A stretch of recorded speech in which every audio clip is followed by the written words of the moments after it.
गोबिंद जीवन आश्रम परोर ਜਿਹੜਾ ਹੈ ਸੈ कार्यक्रम आयोजित किया गया गुरु पूर्णिमा के अवसर पर स्वामी प्रेमानंद जी महाराज के सानिध्य इस विच कार्यक्रम ਜਿਹੜਾ ਸੈ ਹੋਇਆ। इस जिन्हें भी व्रत रखा था तिन्हां दे तिथों ਜਿਹੜਾ ਸੈ फलाहार का आयोजन था।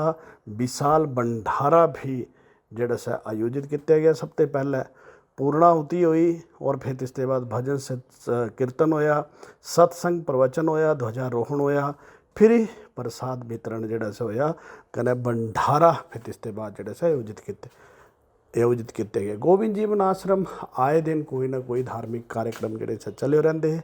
तिस विच एक कार्यक्रम ਜਿਹੜਾ सा आयोजित होया। जीवन का मुझको आनंद आ गया, जीवन का मुझको आनंद आ गया, चतुर्ता मेरे से लिया। इसलिए वहां पर बोल रहे हैं शास्त्र का ऋण, शास्त्रों का अध्ययन करने से, साधन करने से, सतनाम का साधन करने से शास्त्र का ऋण उतर जाता है। एक ऋण बड़ा सुंदर है, सदगुरु का ऋण। कहते शेर और सदगुरु पकड़ ले तो छोड़ते भी।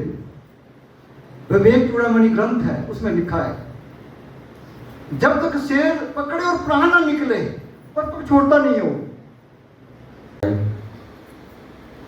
हर वर्ष ये बहुत बड़ा पर्व सब लोग मनाते हैं और सबसे बड़ी पूजा है। इसलिए के दिन सबसे पहली पूजा सुखदेव जी ने अपने पिताजी की और अपने गुरु की करी थी, और आज ही के दिन दूसरी बार फिर सूत जी महाराज जी ने सुखदेव जी की पूजा करी थी। और ऐसे भी कई बार मान्यता आती है कि सप्तऋषियों ने भगवान शिव जी की पूजा करी थी।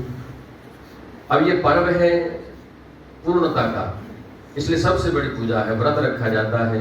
आप सब लोग जानते हैं स्वामी जी महाराज जी भी वेदों को व्रत करना और करे या ना करे, लेकिन गुरु पूर्णिमा का व्रत जरूरी है, आवश्यक है। ये सबसे बड़ी पूजा करना चाहिए। आज एक संकल्प लिया जाता है एक वर्ष के लिए कि हमने भजन करना है, सुमिरन करना है, इसलिए सब लोग एकत्रित होते हैं। यहाँ बैठ करके सत्संग, सुमिरन, सेवा, ज्यादा से ज्यादा समय, अब रात्रि को भी 11 बजे तक सत्संग चला, भजन कीर्तन चले, क्योंकि संत महापुरुष यही चाहते ज्यादा से ज्यादा समय हमारा ऐसे सन्मार्ग पर चले। घर बार छोड़ करके 2-3 दिन के लिए हम लोग यहाँ आते हैं, जो तो ज्यादा से ज्यादा समय भजन में, कीर्तन में, सुमिरन में, सेवा में लगे। बेटी ने, बेटे ने, मेरे आसपास वालों ने नहीं, किसी ने नहीं करा। हमारे कर्म थे, संजोग ही ऐसा बना कि वही बच्चा हमारे घर आ गया। वो बदला जरूरी रहेगा हमसे, क्या पता कौन आ जाए, हमारा रिश्तेदार। हमारे को ऐसा लगता कि इन्होंने दुखी कर दिया। दुखी वो कर्मों के कारण ही हम तुम दुखी सुखी होते हैं। तो हम जो सत्संगी है, जो कथा सुन, उनको समझना चाहिए कि जो भूल चूक हो गई है उसको हटा दो, आइंदा कोई कर्म खराब मत करो। हमारे कोई कर्म भोगने पड़ेंगे, सब यहाँ कर्म काटने आए हैं। कोई देखो बड़े जहाज में घूमता है, उसको खबर नहीं है इतनी संपदा है, और एक को रोड में घूमना पड़ता है, एक को रोटी भी नहीं नसीब होती है। एक कुत्ता बड़े घर में रहता है, एसी लगा हुआ है, आदमी रखा हुआ है, और एक ही कुत्ता सड़क में घूम रहा है।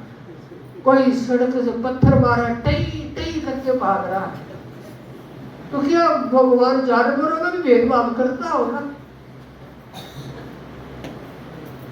सुसरो ऐसे कहते हैं संत महात्मा कि कहीं हमारे कर्मों के कारण हमारी अधोगति हो जाती है। इंसान के रूप में आए हम, जो समझदार कोई गलती करता है, ज्ञानी जन,